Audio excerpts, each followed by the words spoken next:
তিন নম্বরে বন্ধুটা হবে ওই দুনিয়ার জমিনে ঈমানদার। আর ঈমানদার কারা? পরে আয়াতের ভিতরে আল্লাহ রাব্বুল আলামিন পরিচয় জানিয়ে দিয়েছেন, জোরে বলেন ঠিক কিনা। এই জন্য যদি কোরআনে কারীমের আয়াতগুলোকে আপনি ফলো করেন, রিসার্চ করেন, কোরআনে কারীমের আলোচনা শোনার পর আপনার জিন্দেগি যদি পরিচালনার ক্ষেত্রে যদি সিস্টেম না পাল্টান, তাহলে সারা রাত ওয়াজ শুনে আপনার কোনো দরকার নাই। আমলে যদি নাই আনতে পারেন, আপনার জীবনটা যে রাস্তায় আছে ভুল রাস্তা থেকে যদি সঠিক রাস্তার দিকে না আনতে পারেন, তাহলে ওই ওয়াজ শোনার কোনো 4 পয়সার ফায়দা নাই। কথা বলেন ঠিক কিনা? এই জন্য আল্লাহ রাব্বুল আলামিন ওই দুনিয়ার মানুষকে জানিয়ে দিয়েছেন, ও দুনিয়ার মানুষ শুনো, এক নম্বরে বন্ধু হব ওই বান্দার আমি আল্লাহ। বলতে পারেন হুজুর, ওই জমিনে চলার জন্য অনেক কিছুর দরকার আছে না নাই? যে আজকে যে বাইতুল মামুর জামি মসজিদের উদ্যোগে মাহফিল, আল্লাহ রাব্বুল আলামিন বলেন, ও দুনিয়ার মানুষ শোনো, আল্লাহ ছাড়া কাউকে তুমি বন্ধু রূপে গ্রহণ করিও না, নবী ছাড়া কাউকে তুমি বন্ধু হিসাবে মানিও না, ঈমানদার মুত্তাকি ছাড়া কাউকে বন্ধু হিসাবে তুমি গ্রহণ করিও না। কেননা আল্লাহ রাব্বুল আলামিন ইরশাদ করেন, ও দুনিয়ার মানুষ শুনো, একটা মানুষ দুনিয়ার বুকে চলাফেরার জন্য হাদিস শরীফে আছে, বিশ্বনবী মুহাম্মদুর রাসূলুল্লাহ সাল্লাল্লাহু আলাইহি ওয়াসাল্লাম ইরশাদ করেন, একটা মানুষ জন্মের শুরু লগ্ন থেকে একটা মানুষের পিছনে 5 জন করে ফেরেশতায় নিযুক্ত। জোরে বলেন সুবহানাল্লাহ। ওই 5 জন ফেরেশতা যখন ওই বান্দার কাছ থেকে বিদায় না নিবে, ততক্ষণ পর্যন্ত ওই বান্দার মৃত্যু হবে না। কথা বলেন ঠিক কিনা? 1 নাম্বার ফেরেশতা হলো হাঁটা চলার ফেরেশতা, 2 নাম্বার হলো কথা বলার ফেরেশতা, 3 নাম্বার হলো খাবারের ফেরেশতা, 4 নাম্বার ফেরেশতা হলো ডান কাঁধে, 5 নাম্বার ফেরেশতাটা হলো বাম কাঁধে। জোরে বলেন ঠিক কিনা? ও দুনিয়ার মানুষ শোনো, আপনি যদি বলেন ওই 5 জন ফেরেশতাকে ফলো করলে আমার জিন্দেগি সফল হবে, না রে না বান্দা না। ওই 5 জন ফেরেশতার একজন খালেক আছে না নাই? আল্লাহ রাব্বুল আলামিন ইরশাদ করেন, ও দুনিয়ার মানুষ শুনো, ওই 5 জন ফেরেশতার সাথে বন্ধুত্ব করা যাবে না। আপনি যদি বলেন হ্যাঁ আপনার ওইটা বাদ দিলাম, আজরাইলের সাথে আমি বন্ধুত্ব করব না, আমি মানব না, ওইটা আপনি বাদ দেন। যদি আপনি আজরাইলের সাথে বন্ধুত্ব করেন, তাহলেও কিন্তু ওই কোরআনের আয়াতের বিরোধিতা চলে যায়। কথা বলেন ঠিক কিনা? কিন্তু আমরা এমন ইমানদার হয়ে গেছি, এমন ইমানদারের অধিকারী হয়ে গেছি, ইমাম সাহেব যদি ফজরের সময় একটা সূরা তালকিন করে আপনাকে সবক দিয়ে দেয়, মানতে রাজি না। কথা বলেন ঠিক কিনা? কিন্তু এই কনকনে শীতের ভিতরে ডাক্তারের কাছে গেছেন আপনার শরীরটাকে সুস্থ রাখার জন্য, ডাক্তারে যদি প্রেসক্রিপশন দেন ফজরের আগে উঠিয়া নিম্নে 5 কিলো দৌড়াতে হবে। কথা বলেন ঠিক কিনা? আপনারাই বলেন, আমরা যে ইমানদারের অধিকারী হয়েছি, যে ইমান নিয়ে বসবাস করে ডাক্তারের কথা মানি না হুজুরের কথা মানি? কথা বলেন ঠিক কিনা? আসুন এবার নবী থেকে জানি। আমরা তো ভাবছি এই সারা পৃথিবীর মাখলুকাতের জান কবজ করবেন হযরত আজরাইল আলাইহিস সালাতু ওয়াস সালাম, তাহলে তার সাথে বন্ধুত্ব করলে তো আমাদের জীবন সফল। কথা বলেন ঠিক কিনা? না রে না বান্দা না, এইটা কিন্তু সফলতার মূল কারণ নাই। আসুন নবী থেকে জানি, নবীরা কার সাথে বন্ধুত্ব করেছেন, নবীরা কার সাথে? আল্লাহ রাব্বুল আলামিনের সাথে বন্ধুত্ব করেছেন। এমন বন্ধুত্ব যদি আল্লাহ পাক রব্বুল আলামিনের সাথে করতে পারেন, কত আজরাইল আপনার পিছনে ঘুরবে। কথা বলেন ঠিক কিনা? একদিন হযরত আজরাইল আলাইহিস সালাতু ওয়াস সালাম আল্লাহ রাব্বুল আলামিনের দরবারে ফরিয়াদ করলেন, প্রভু তোমার নবী ইদ্রিসের সাথে আমি কি বন্ধুত্ব করতে চাই। আল্লাহ রাব্বুল আলামিন ডাক দিয়ে বলেন আজরাইল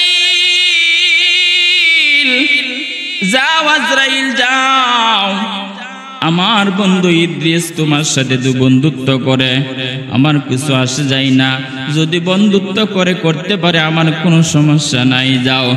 আল্লাহ পাক রব্বুল আলামিনের কাছ থেকে নির্দেশিত পাওয়ার পর হযরত আজরাইল আলাইহিস সালাতু ওয়াস সালাম নবী ইদ্রিস আলাইহিস সালাতু ওয়াস সালামের কাছে গিয়ে বললেন, নবী হে, আপনার চাই চলন আমল, আপনার ভিতরে যা আছে আমার দেখে ভালো লাগে, আপনার সাথে আমি বন্ধুত্ব করতে চাই।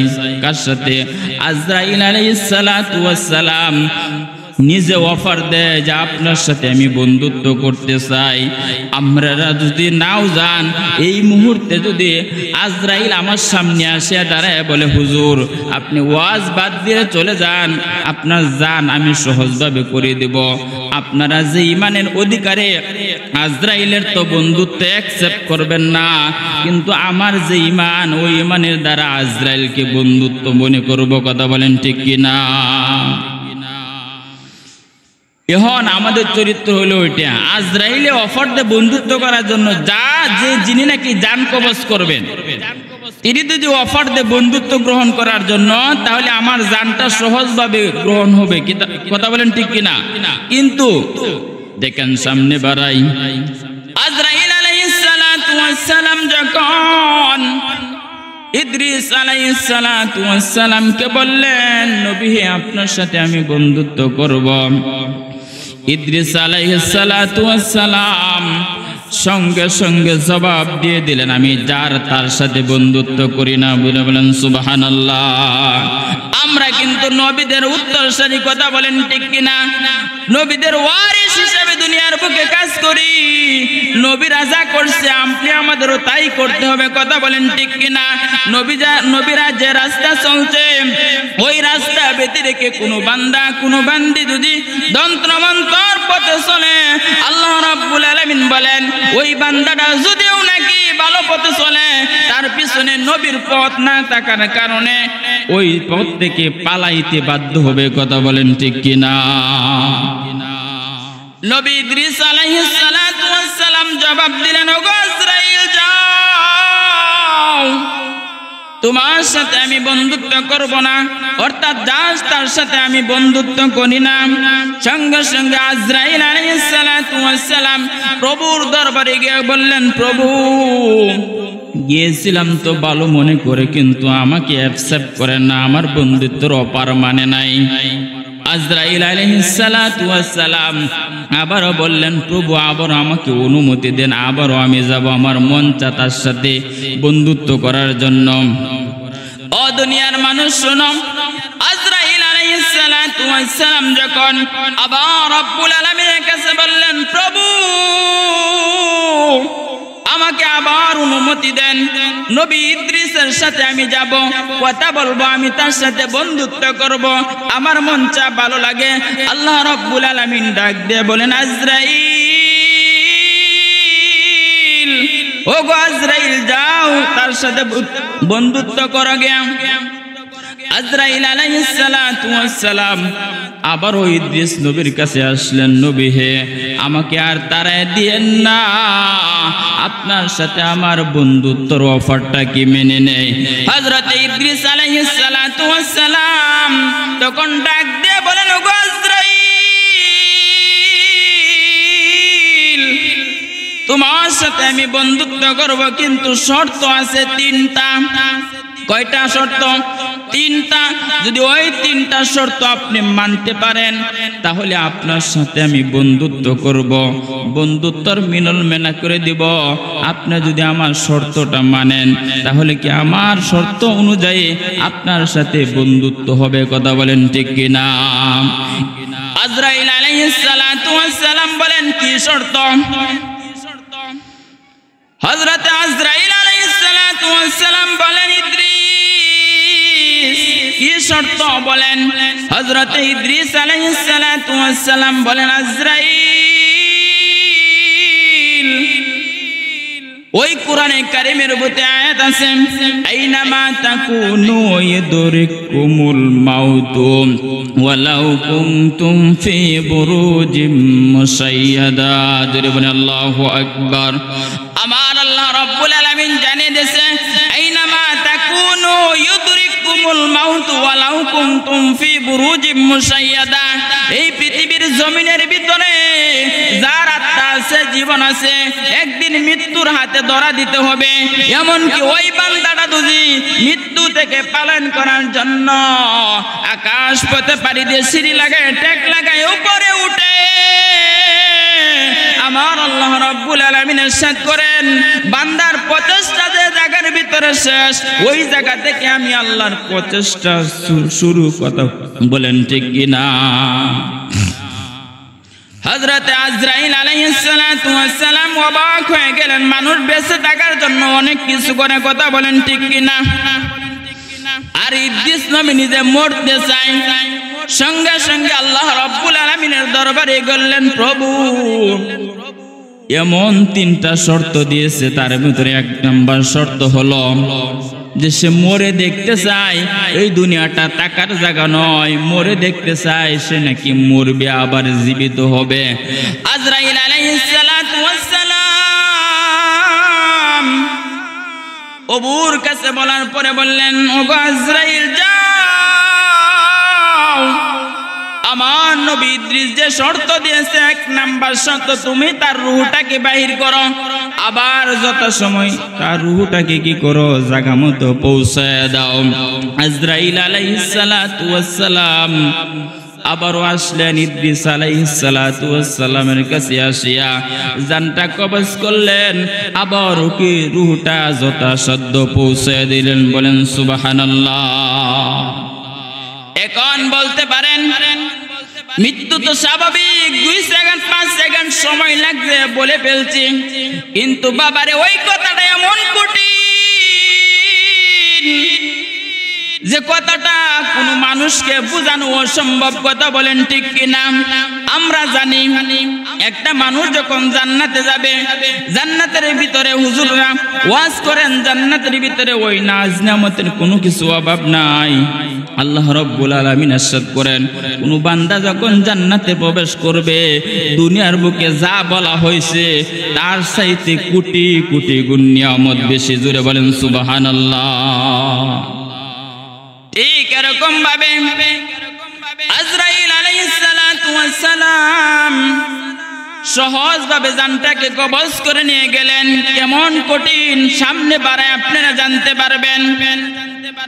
হযরতে ঈসা আলাইহিস সালাতু ওয়াস সালামের জামানা, ঈসা আলাইহিস সালাতু ওয়াস সালামের উম্মতেরা বললেন, ওগো জামানার নবী ঈসা, বিভিন্ন সময় বিভিন্ন নবীরা মুজিজা দেখায়, আপনি আমাদেরকে একটা মুজিজা দেখান, আপনার প্রতি ঈমান আনবো, কালেমা পড়ব, মুসলমান হব।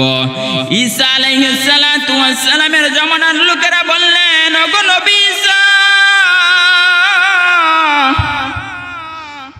সব নবীরাই মুজিজা দেখায়, আপনিও আমাদের সামনে একটা মুজিজা দেখান। ঈসা আলাইহিস সালাতু ওয়াস সালামের লোকেরা বললেন, কি মুজিজা? এমন কি ওই পুরাতন একটা কবর আছে, ওই কবরের থেকে একটা জীবিত মানুষ উদ্ধার করবেন, ওই মানুষের জবান থেকে কি পড়ে যদি কালিমা বাহির হয়, লা ইলাহা ইল্লাল্লাহ সা কালিমুল্লাহ, এমন শব্দ যদি বাহির হয়, ঈমান আনব। ও দুনিয়ার মানুষ শুনো, ঈসা আলাইহিস সালাতু ওয়াস সালামের লোকেরা বললেন, নবী ঈসা শুনেন, বিভিন্ন সময় বিভিন্ন নবীরা মুজিজা দেখায়, আপনিও একটা মুজিজা দেখান। এমন সময় কি করলেন? সঙ্গে সঙ্গে 2 রাকাত নামাজ পড়ে আল্লাহ রাব্বুল আলামিনের পক্ষ থেকে ওই দরখাস্তকে কবুল করে বললেন, আসেন যান সাতিয়াল ময়দানে যাওয়ার পরে 1000 বছর পুরাতন কবরের দিকে তাকায় ঈসা আলাইহিস সালাতু ওয়াস সালাম এই শাহাদাত আঙ্গুলটা ইশারা করে বললেন, কুম বিইজনিল্লাহ।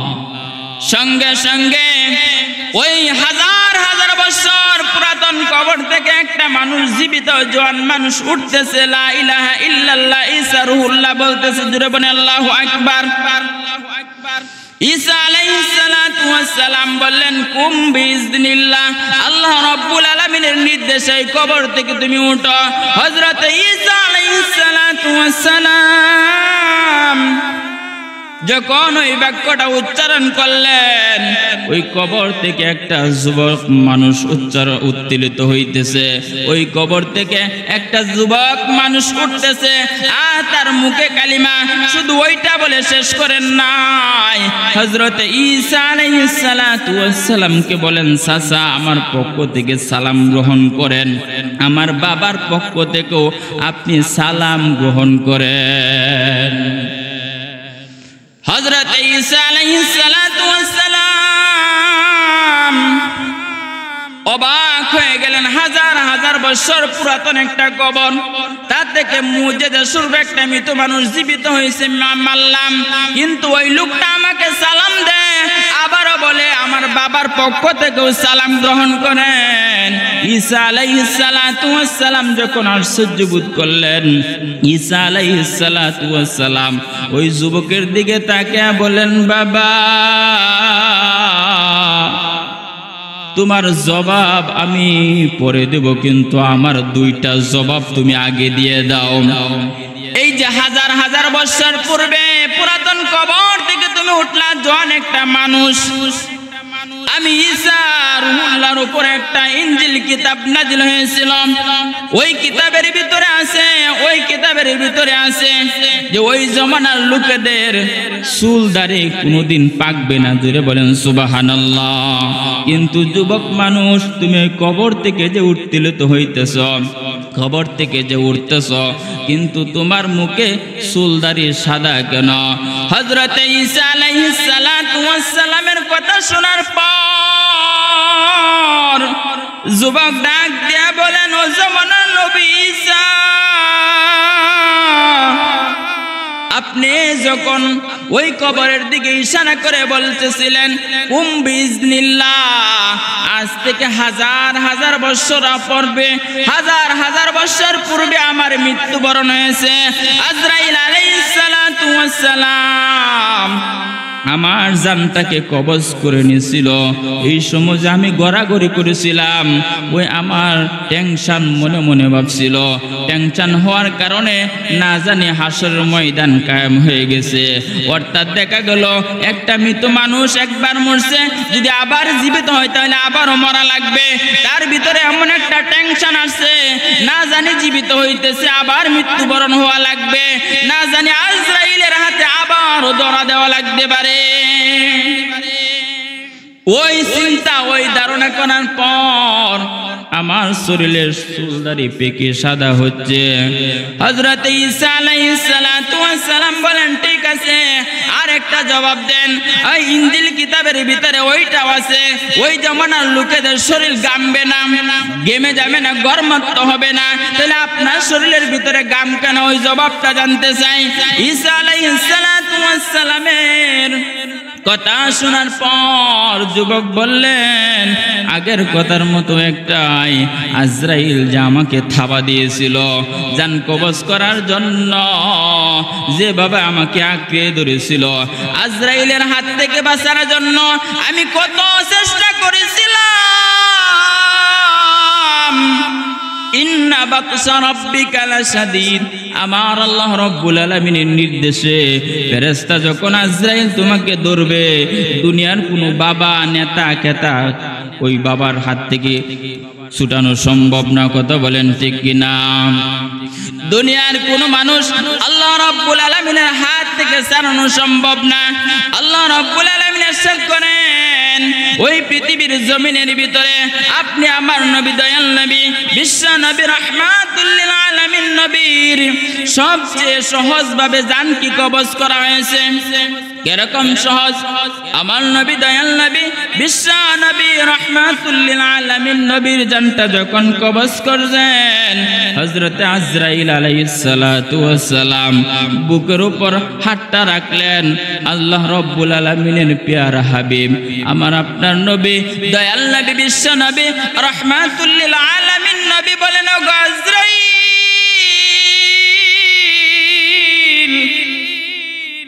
তুমি আমার বুকের উপর কি রাখলাম? হাত রাখলাম, সঙ্গে সঙ্গে উঠান সহ্য করতে পারি নাই। ও দুনিয়ার মানুষ শুনো, যে নবীর গায়ে দুনিয়ার জমিনে মশা মাছি বসা কিন্তু হারাম, ওই জমিনের ভিতরে আজরাইলে জান কবজা করবে আরামে না কষ্টে? কথা বলেন ঠিক কিনা? আপনি আমাদের বাড়িতে ছোট ছোট বাচ্চারা আছে না, যখন ওয়াজ থেকে বাড়িতে যাবেন, যখন কেউ বুকের উপর ঘুমায় রয়েছে, দেখবেন যে বাবা বলছিল ওই জিনিস টানার জন্য, দেখবেন হঠাৎ করে ঘুমায় রয়েছে, তখন বুকের উপর যে হাতটা রাখবেন, আপনার হাতের উপর যদি 1.5 কেজি 2 কেজি হয়, পুরাই কিন্তু ছাড়বেন না, হালকা একটু সোয়া সোয়া বাপ আপনার সন্তানটাকে আদর আদর বুঝাবেন। কথা বলেন ঠিক কিনা? ও দুনিয়ার মানুষ শোনো, ওই পৃথিবীর বুকে আল্লাহ রাব্বুল আলামিন আমার নবী, দয়াল নবী, বিশ্ব নবী, রাহমাতুল লিল আলামিন নবীর জানটা যখন কবজা করেন, আজরাইল আলাইহিস সালাতু ওয়াস সালাম ঠিক এরকম নরম ভাবে যখন বুকের উপর হাতটা রাখলেন, আমার নবী, দয়াল নবী, বিশ্ব নবী, রাহমাতুল লিল আলামিন নবী বলেন, ও আজরাইল, আমার বুকের উপর তুমি কি রাখলা? হাত রাখলাম। হাতটা উঠান, আমি বার সহ্য করতে পারি না, মনে হয় উহুদ পাহাড়ের যত বার আছে, যত ওজন আছে, সব আমার বুকের উপর ঢেলে দিলেন। সঙ্গে সঙ্গে হযরতে আজরাইল আলাইহিস সালাতু ওয়াস সালাম বুকের উপর থেকে হাতটা উপরে উঠাইলেন।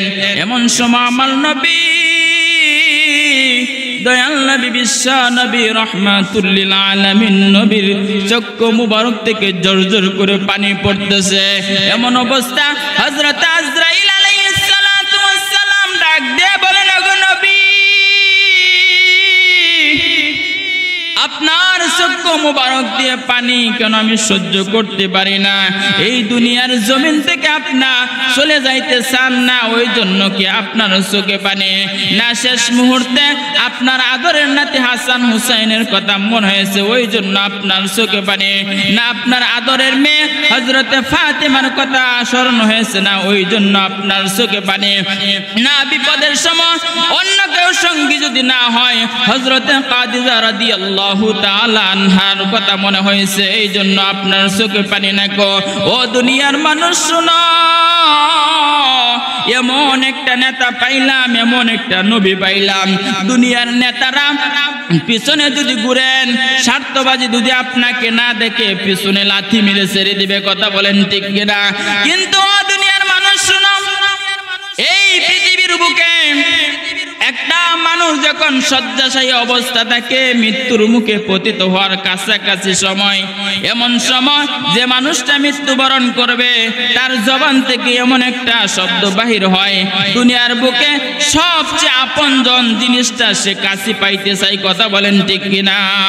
যদি 6টা পুত্র থাকে, 8টা সন্তান থাকে, ওই 8টা সন্তানের ভিতরে যে সন্তানটা মহব্বতের বস্তু বাবার কাছে, সবাইকে বলে ওই ছোট সন্তানটাকে আমার কাছে নিয়ে আসো। কথা বলেন ঠিক কিনা? অথবা অমুক ছেলেটাকে অথবা নাতিটাকে আমার কাছে নিয়ে আসো। কথা বলেন ঠিক কিনা? দুনিয়ার জমিনের ভিতরে একটা মানুষ যখন আজরাইল আলাইহিস সালাতু ওয়াস সালামের চেহারা দেখার পর এমন শব্দ, এমন বাক্য উচ্চারণ করতে থাকে, ও দুনিয়ার মানুষ মানুষের জন্য কান্নাকাটি করে, দুনিয়ার মানুষ মানুষকে দেখার জন্য ব্যতিব্যস্ত হয়ে যায়। ও দুনিয়ার মানুষ শুনো, এমন একটা নেতা পাইলাম, এমন একটা আদর্শ নবী পাইলাম, যে মৃত্যু সজ্জায় অবস্থা তোমার আমার কথা বলেন নাই, এমন অবস্থা হযরত আজরাইল আলাইহিস সালাতু ওয়াস সালামের কথার জবাব দিয়ে গেলেন, ওগো আজরাইল শুনো, পৃথিবীর বুকে কারো জন্য, আপনজনের জন্য আমার মনে হয় না, আমার দিলে আসে না, আমার খেয়াল হয় না যে আমার জানটা তুমি এত সহজভাবে কবুল করতেছো, আমার জানটা তুমি এত সহজভাবে কব্জা করতেছো। ওই জমিন থেকে আমি চলে যাইব, ওই দুনিয়ার বুকে আমার গরিব ও দুর্বল উম্মতরা থাকবে, অসহায় উম্মতরা থাকবে। না জানি আমাদের উম্মতের উপর যদি এত কঠোরতার সাথে জান কবজ করা হয়, না জানি আমাদের উম্মত গুলা কি করে ঈমান হায় মানা যায়। এই কথা শোনার পর আজরাইল আলাইহিস সালাতু ওয়াস দিয়ে বললেন, ও গো হাবিব, আপনার চোখের পানি আমি সহ্য করতে পারি নাই, কেননা আল্লাহ রাব্বুল আলামিন আমাকে নির্বাচন করেছে। আল্লাহ রাব্বুল আলামিন আমাকে নির্বাচন করেছে সারা মাখলুকাতের জান আমি কবজা করব। কিন্তু আমি আপনাকে এমন একটা কথা জানিয়ে দেই, দুনিয়ার মানুষ আপনার উম্মত যদি ওই জিনিসটা, ওই প্রেসক্রিপশনটা যদি আদায় করতে পারে, তাহলে আমি আজরাইল ওয়াদা দিলাম ওই মানুষটার জান এমন ভাবে কবজা করব, ওই মানুষটার জান এমন সহজ ভাবে আমি নিয়ে নিব যে ছোট বাচ্চা মায়ের স্তন পান করতে করতে যেরকম ভাবে বিছানায় ঘুমিয়ে যায়, ঠিক এরকম ভাবে ওই বান্দার জানটাকে আমি আজরাইল কবজা করে নিই। বলেন সুবহানাল্লাহ। তা জানার দরকার আছে না নাই? ও দুনিয়ার মানুষ শোনো, হযরত আজরাইল আলাইহিস সালাতু ওয়াস সালামের কথা শোনার পর নবীর চক্ষু মুবারক থেকে পানিটাকে বন্ধ হয়ে গেলেন। যেহেতু একটা আলটিমেটাম আসছে, আমার উম্মত কি করে ঈমান নিয়ে মরতে পারে, ওই কথাটা শোনার দরকার আছে না নাই? ও দুনিয়ার মানুষ শোনো, আজরাইল আলাইহিস সালাতু ওয়াস সালাম আমার আপনার নবী, দয়াল নবী, বিশ্ব নবী রাহমাতুল লিল আলামিন নবীর যখন জানটা কবজা করবেন, শেষ মুহূর্তে বললেন, ইয়া রাসূলুল্লাহ, ইয়া হাবিবাল্লাহ, আপনার উম্মতরা যদি ওই কাজটা করতে পারে, তাহলে আমি আজরাইল ওয়াদা দিলাম, কথা দিলাম, ওই বান্দার জানটাকে সহজভাবে কবজা করে নিব। বলেন সুবহানাল্লাহ। কি কাজটা? আল্লাহ রাব্বুল আলামিন আজ থেকে আমাদের নবী বিশ্ব নবী রাহমাতুল লিল আলামিন নবীর উপর 1450 বছর পূর্বে কুরআনে কারীম নাজিল করেছে। আমরা সকলে জানি আয়াতুল কুরসি নামক একটা বাক্য শব্দ আছে না নাই, একটা সেন্টেন্স আছে না নাই? আল্লাহ পাক রব্বুল আলামিন দুনিয়ার জমিনের ভিতরে মানুষকে জানিয়েছে আজরাইলের মাধ্যমে। আজরাইল আলাইহিস সালাতু ওয়াস সালাম বলেন, ইয়া রাসূলুল্লাহ, ইয়া হাবিবাল্লাহ, আপনার কোন উম্মত বান্দা হোক বান্দি হোক যদি নাকি 5 ওয়াক্ত নামাজের পরে আয়াতুল কুরসি আমলটা করতে পারে, আল্লাহ রাব্বুল আলামিন নিজে সহায় হইয়া ওই বান্দার জানটাকে সহজভাবে কবজা করে নেবেন। সুবহানাল্লাহ। 5 ওয়াক্ত নামাজের পরে কোন বান্দা, নারী হোক বা পুরুষ হোক, গরিব হোক ধনী হোক, সুন্দর হোক কালো হোক, এটা দেখার বিষয় নাই, কোন বান্দা ইমানদার মুসলমান দাবি করার পরে, নামাজ আদায় করার পরে 5 ওয়াক্ত নামাজের পরে যদি আয়াতুল কুরসির আমলটা নিয়মিত চালু করতে পারে, আল্লাহ রাব্বুল আলামিন ফেরেশতার মধ্যে জানিয়েছেন ওই বান্দার জান কবজ করার জন্য আমি আল্লাহ নিজে সহায় হয়ে দাঁড়াবো। বলেন সুবহানাল্লাহ। নবী শুধু ওইটা নয়, একটু সামনে বাড়িয়ে দেখবেন। ও দুনিয়ার মানুষ শোনো, আল্লাহর নবী বিশ্ব নবী রাহমাতুল লিল আলামিন নবী একদিন ঘুমিয়ে গেছেন। ঘুমের ঘরে স্বপ্নে দেখেন হাসরের ময়দান কায়েম হয়ে গেছে। হাসরের ময়দানের দিকে তাকাইয়া দেখেন কোন নবীদের সামনে 1 জন, 5 জন, 10 জন, 60 জন, 40 জন, 80 জন, 82 জন উম্মত নিয়ে দাঁড়িয়ে আছে। কিন্তু দেখা গেল আমাদের নবী বিশ্ব নবী রাহমাতুল লিল আলামিন নবীর উম্মতগুলা দেখেন নাই। এমন অবস্থা, হাসরের ময়দান স্বপ্ন যুগে কায়েম হয়ে গেল। কান্না জড়িত কণ্ঠে বলতেছে, কান্না করতেছে। এমন অবস্থা হযরতে জিবরাইল ডাক দিয়ে বললেন, ইয়া রাসূলুল্লাহ, ইয়া হাবিবাল্লাহ, আপনার চোখে পানি কেন? আমার চোখে পানি ওই জন্য যে হাসরের ময়দানে, হাসরের মাঠ কায়েম হয়ে গেছে। আদম আলাইহিস সালাতু ওয়াস সালাম থেকে শেষ পর্যন্ত যত নবীর উম্মতরা আছে সকলেই জায়গার ভিতরে থাকবে। কিন্তু দেখা গেল কোন নবীর সামনে 5 জন, 10 জন, 40 জন, 80 জন, 82 জন মানুষ, কিন্তু আমার উম্মতগুলো আমি দেখতে পাচ্ছি না। এমন অবস্থা হযরত জিবরাইল আলাইহিস সালাতু ওয়াস সালাম বললেন, ইয়া রাসূলুল্লাহ, ইয়া হাবিবাল্লাহ, আপনার উম্মত আপনি কোথায় তালাশ করেন? আপনার উম্মতগুলা বামপন্থী না, আপনার উম্মত হলো ডানপন্থী। জোরে বলেন সুবহানাল্লাহ।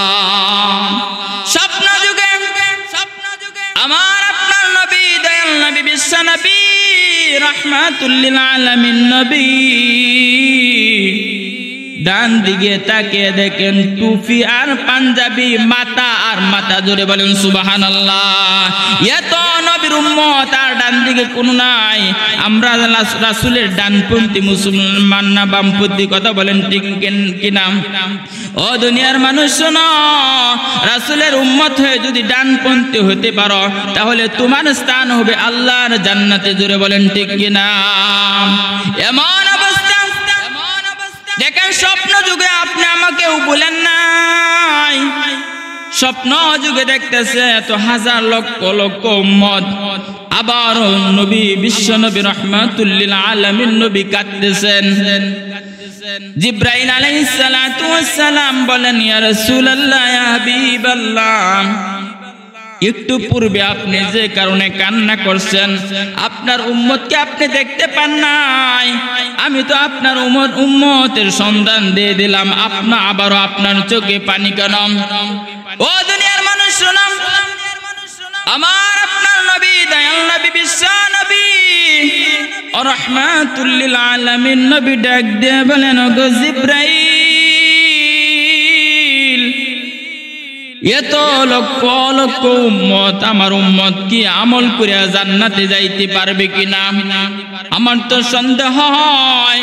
আমি ওই জন্য কাঁদতেছি যাতে করে আমার উম্মতকে বিনা হিসাবে মাফ করে দেওয়া হয়। জোরে বলেন সুবহানাল্লাহ। সঙ্গে সঙ্গে আকাশ থেকে পানি আসলাম, ওগো হাবিব, আপনার চোখের পানি বন্ধ করেন। আপনার যে লক্ষ লক্ষ উম্মতের মধ্যে ৭০,০০০ উম্মতকে আমি বিনা হিসাবে বিনা বিচারে মাফ করে দিলাম। বলেন সুবহানাল্লাহ। নবী আমার খুশি হয়ে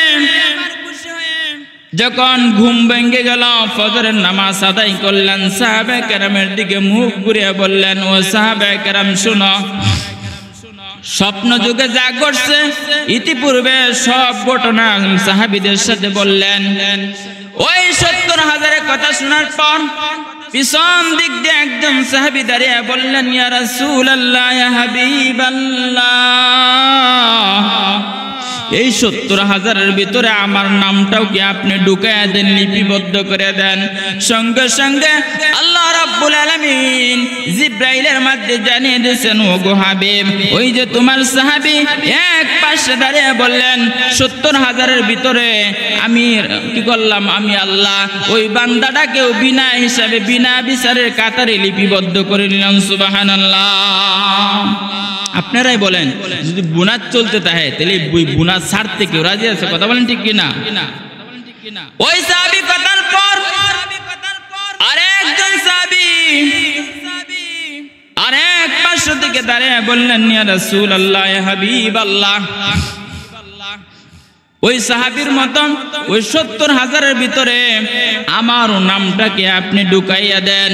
এমন অবস্থা আমার নবী, দয়াল নবী, বিশ্ব নবী, রাহমাতুল লিল আলামিন নবীর উপর হযরতে জিবরাইল আলাইহিস সালাতু ওয়াস সালাম জানিয়ে দিয়েছেন, ওগো হাবিব, যে ৭০,০০০ মঞ্জুর হয়েছিল ৭০,০০০ ফিল আপ হয়ে গেছে, আর জায়গা না।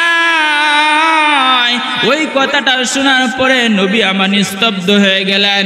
এমন অবস্থা জান্নাতের সার্টিফিকেট প্রাপ্ত সাহাবী হযরত আবু বকর রাদিয়াল্লাহু তাআলা আনহু এক পাশে দাঁড়িয়ে বললেন, ইয়া রাসূলুল্লাহ, ইয়া হাবিবাল্লাহ, আপনি যে ৭০,০০০ উম্মত নিয়ে ব্যতিব্যস্ত আছেন, সন্তুষ্ট হয়েছেন, আপনার উম্মত মাত্র ৭০,০০০ নয়, লক্ষ লক্ষ উম্মত দেখা যায়। আর ৭০,০০০ উম্মতকে যদি মাফ করে তাহলে সংখ্যা গনিষ্ঠ উম্মতের সংখ্যা কম। কথা বলেন ঠিক কিনা? আপনি আল্লাহর কাছে দোয়া করেন ওই সংখ্যাটা যেন আরো বাড়িয়ে দেয়। বলেন সুবহানাল্লাহ। হযরতে আবু বকর রাদিয়াল্লাহু তাআলা আনহুর পরে হযরতে আলী রাদিয়াল্লাহু তাআলা আনহু বললেন, ইয়া রাসূলুল্লাহ, ইয়া হাবিবাল্লাহ, আমার বক্তব্য ওইটাই কি করেন, আপনার আল্লাহ রাব্বুল আলামিনের কাছে দোয়া করেন যাতে করে আপনার উম্মতের সংখ্যা আরো বাড়িয়ে দেয়। হযরতে আবু বকর রাদিয়াল্লাহু তাআলা আনহু কথা শোনার পর আবার রব্বুল আলামিনের কাছে দোয়া করলেন, প্রভু আমার এত লক্ষ লক্ষ উম্মতের ভিতরে যদি মাত্র 70,000 উম্মতকে মাফ করেন তাহলে আমি সন্তুষ্ট হব না, আমার মাফ করুন না, উম্মতের সংখ্যা আরো বাড়াইতে হবে। বলেন সুবহানাল্লাহ। সঙ্গে সঙ্গে হযরতে জিবরাইল আলাইহিস সালাতু ওয়াস সালামের মধ্যে জানিয়ে দিয়েছেন, ইয়া রাসূলুল্লাহ, ইয়া হাবিবাল্লাহ, আপনার উম্মতকে একটু আগে 70,000 মাফ করেছিলাম, আপনার উম্মতের মধ্যে ঘোষণা দিয়ে দেন ওই 70,000-এর আরো একজনের সাথে আরো 70,000 কে মাফ করে দিলাম। বলেন সুবহানাল্লাহ।